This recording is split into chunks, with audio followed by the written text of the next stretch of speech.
Hello and welcome to another episode of the Anime Lounge Short Flights. I'm your host Lance here to explain episode 3 of Ragna Crimson. If you're following me up to this far, you'll know that I am also reading the manga so I can share and contrast any kind of differences that may happen along the way. And again, this episode was almost perfect to the manga. The manga covers chapters 4 and 5 out of this, so a decent amount of content. Um, it was almost perfect. Very, very minor details that were different. And I'm really gonna say one difference was remember in the beginning of the episode where the wind dragon had all the women up in the air and they were just floating there and they were getting cut up. That doesn't happen in the beginning of the manga. That happens more towards the time when Crimson reveals her armory. So you just get like a quick panel of a bunch of women, and that's when you get that introduction. And then one other difference, I'm not really quite sure if the anime said this, but the manga said that around the Wind Dragon, there was 22 low class dragons and 3 mid class dragons. And then of course, this Tempest guy, he's going to be the high class. So there's going to be supposedly a nice little army sitting right there waiting for him.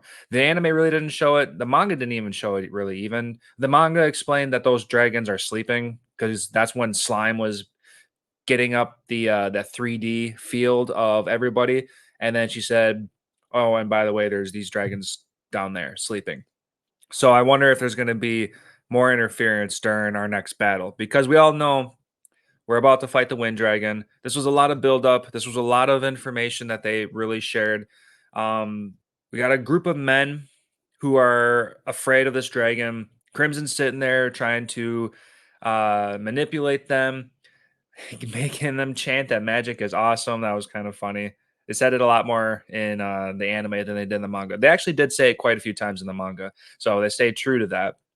But I think the biggest takeaway is that Crimson has this awesome ability to open up doors in random places. We saw that, it showed like a side view of her opening a door and going into what we thought was going to be nothing, but actually was a whole different dimension. So that's really cool.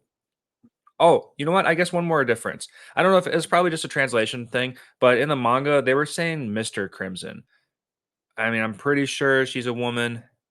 I don't know. It's probably just a translation thing that messed up, but that's whatever. Okay, so they got a room full of guns. Did not see that one coming at all. I thought this was going to be just powers and swords the whole way through. And it would make sense that guns wouldn't be effective because regular bullets wouldn't do anything to a dragon. We see that Crimson is using Ragna's aura to infuse with the bullets. And then that's what's going to help protect themselves and kill some dragons. So I cannot wait to see that one come into play. I want to. That's. You know what? Now that I'm thinking about it, maybe those 22 low class dragons are going to be taken out by the men with the guns. I can see that happening. I didn't read ahead, so it's not like I know anything. But we all know that the next battle is going to be with this wind dragon, and he seems interesting himself. We saw at the end of the episode he was sitting there talking to himself super fast, and in the manga he's got a giant talk bubble, and the text is super small just because he's talking so much. And I scrolled ahead to a little bit of the next chapter, and he's doing it again, and it is just an insane amount of text. It's going to take me forever to read it. I'm not looking forward to him, but it'll be that that's just going to be his quirk.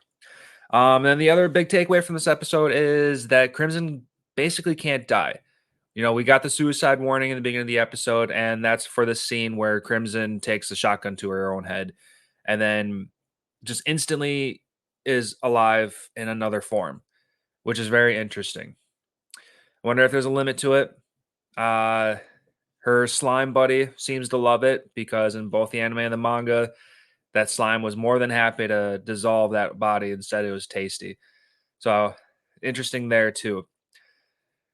So I wonder if Crimson can really just take on dragons all by herself, no matter what, or if it's really just going to be a more of a thing where she might just get bored of fighting and doesn't want to even bother because if she's not powerful enough to take on the dragon and she just keeps on dying and keeps getting reborn, it will just get boring at that point. Also, I wonder if she feels pain because kind of like Undead Unluck, dude can't die either, but he still feels pain. I'm sure she does to a degree, but I guess we'll see. Anyway, I think that's really just gonna take it for this episode. A little bit of a build up. Can't wait for the next episode. Can't wait for Ragna to be fully recovered and let him go full blast again. Oh, also, we learned that Ragna's aura ability is because he's got a sword infused in himself, and yet he still uses a sword. So I wonder if that's going to get explained because his body is a weapon. So why would he need an additional weapon? I think that might just be for looks. Just I don't know. We'll see. But anyway, go follow the Anime Show on Facebook and Instagram if you're not already there. Stay up to date on everything anime related, and I will catch you guys next time.